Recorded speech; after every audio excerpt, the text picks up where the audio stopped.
Hello, स्वागत है आपका बीजीसी में। इस खबर सामने आ रही है कि केरल का नाम अब केरलम हो गई है। तो हाँ, सच में केरल का नाम अब केरलम हो गई है। लेकिन क्या आपको मालूम है कि केरल का नाम जो है केरलम पहले से ही असली नाम था। अभी भी वहाँ के स्थानीय लोग और सरकारी दस्तावेज में केरलम ही लिखते हैं। तो चलिए हम देखते हैं कि केरल का नाम कैसे कैसे बढ़ा है, और अगर संविधान में अगर कोई प्रावधान है उसको बदलने का तो कैसे बदलती है, कौन सा अनुच्छेद कार्य करती है, किस अनुच्छेद के कारण ये चीज़ें सब बदलती है, क्या इसके लिए विशेष बहुमत की ज़रूरत होती है या साधारण बहुमत से काम चल जाती है। तो चलिए हम मिलते हैं एक दक्षिण भारत का एक खूबसूरत सा राज्य जो है केरल, वो क्या है कि लिंग अनुपात में सबसे ज़्यादा जानने वाला है और साक्षरता में सबसे ज़्यादा आगे है। और वहाँ चीज़ जब भी हम लोग का एआई होता है सबसे पहले किसी चीज़ में अगर देखा जाए तो बहुत ही आगे है हमारा केरल राज्य। चलिए देखते हैं कि अब केरल से केरलम हो गया है, इसके पीछे की कहानी थोड़ा थोड़ा जानते हैं कि क्या चीज़ें थी। केरल जो अब है, लेकिन वहाँ के स्थानीय लोग भी अभी केरल के जगह पे केरलम इस्तेमाल करते हैं। केरलम लिखते हैं, सरकारी दस्तावेज में आप पहले ही से नाम लिखते हैं, लेकिन अब इनका असली जो नाम है वो अब लग रहा है कि यही होगा। अभी पूरी तरह से हुई नहीं है, अभी वो उसमें काफ़ी कार्य बाकी है। वहाँ से ये कैबिनेट से मंजूरी मिलने के बाद, कैबिनेट से केंद्रीय कैबिनेट से मंजूरी मिलने के बाद अभी विधानसभा जाएगी। केरल से केरलम हुआ है, तो केरलम में क्या क्या चीज़ें हैं। केरलम को जो तोड़ा जाता है ऐसे कि लिखा जाता है केरलम। केरलम जो है ये केरा प्लस आलम, केरा प्लस आलम। केरा का मतलब क्या होता है, नारियल का पेड़।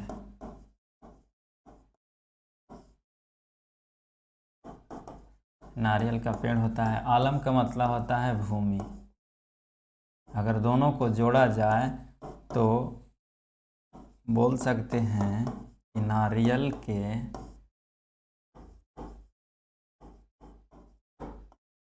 पेड़ों की भूमि। ये जाना जाता है कि केरलम क्या है, कि केरलम को तोड़ने पर पता चलता है कि केरा प्लस आलम। केरा जो है नारियल का पेड़, या और जोड़ आलम का मतलब होता है भूमि। इन दोनों को अगर जोड़ेंगे तो क्या होगा, नारियलों के पेड़ों की भूमि। चलिए आगे देखते हैं कि क्या चीज़ कैसे कैसे होती है, क्या बनती है। तो हम देखते हैं कि जो हमारा संविधान में जो अनुच्छेद है, अनुच्छेद एक, जो अनुच्छेद एक है उसमें कहता है कि राज्य होगा, उसमें राज्य के नाम होंगे, राज्य होंगे, राज्य के नाम होंगे, राज्य का क्षेत्र होगा।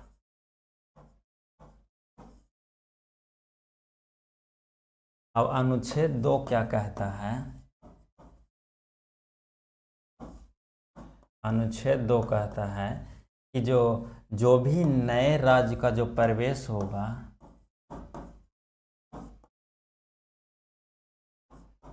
नए राज्य का प्रवेश इसी के माध्यम से होगा।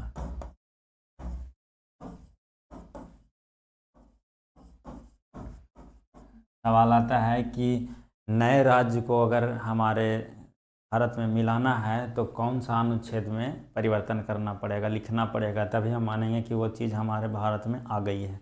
अनुच्छेद तीन क्या है,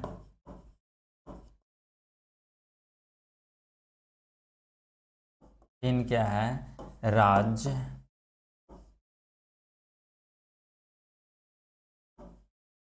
नाम में, राज्य का नाम में परिवर्तन, राज्य के नाम में परिवर्तन, और राज्य के नाम सीमा में परिवर्तन, सीमा में परिवर्तन करना,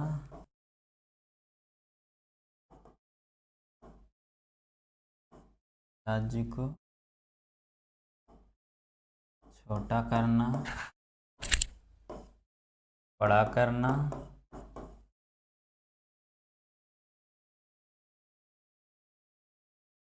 अनुच्छेद 3 क्या कहती है कि राज्य के नाम में परिवर्तन करना है तो अनुच्छेद 3 में लिखा जाएगा, तभी माना जाएगा कि भारत में राज्य हैं उनका नाम अब परिवर्तित हो गया है। जैसे केरल से केरलम हो गया। आगे देखते हैं कि इससे सीमा में परिवर्तन, राज्य को छोटा करना है, राज्य का सीमा बड़ा करना है, मिलाकर किसी जगह को मिलाकर बड़ा करना है। ये चीज़ें हम देखेंगे अनुच्छेद 4 में, 3 में। लेकिन अनुच्छेद क्या है 4? अनुच्छेद 4 जो कार्य अनुच्छेद 2 और 3 में किए जा रहे हैं, जो कार्य अनुच्छेद 2 और अनुच्छेद 3 में किए जा रहे हैं, पारित किए जा रहे हैं, वो एक साधारण बहुमत से होगा, ना कि विशेष बहुमत से।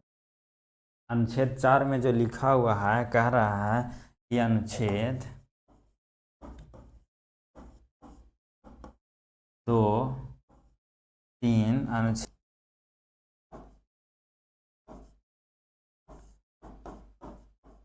अनुच्छेद क्या कहता है कि अनुच्छेद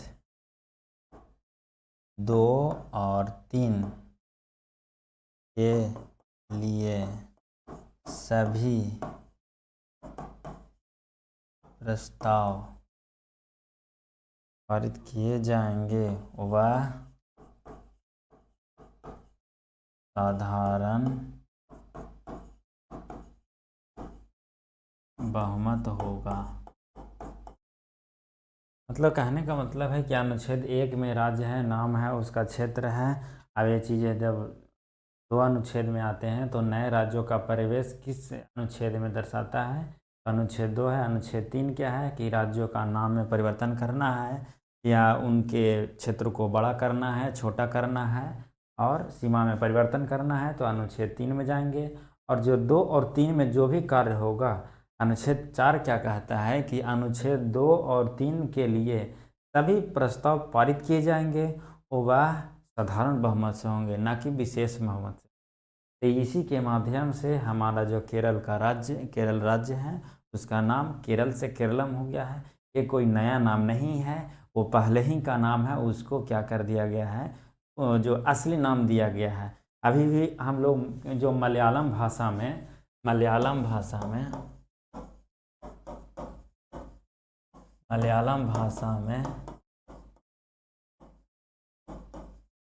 केरल को केरलम ही बोलते हैं।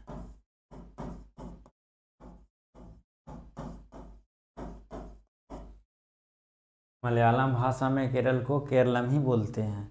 और अभी वहाँ भी स्थानीय लोगों द्वारा सरकारी दस्तावेज़ों में अभी भी केरलम का ही प्रयोग किया जा रहा है। तो चलते हैं, फिर मिलेंगे नए खबरों के साथ। तब तक के लिए सुरक्षित रहें, सतर्क रहें। Take care, bye bye.